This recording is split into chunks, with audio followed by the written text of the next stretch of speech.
Imagine driving a fully loaded truck and suddenly you realize that your brakes have completely failed.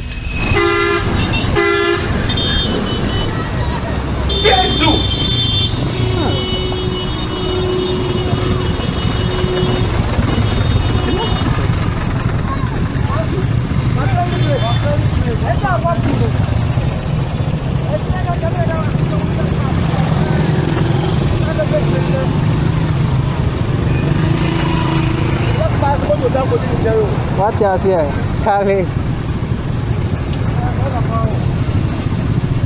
Oh, yeah, dear.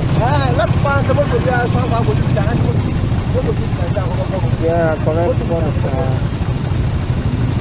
This is why I will advise road users to keep their eyes on the road, whether you're a motorcyclist, a hawker, a pedestrian, so that things like this might not crash into you. And also, as a vehicle owner or someone who rides motorcycle, any kind of vehicle, make sure you do your maintenance on time. Charlie, remember, last things. If you see, say your car get issue, your bike get issue, just fix them. Remember, these are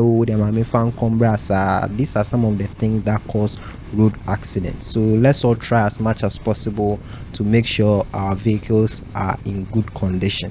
Mapon, essential.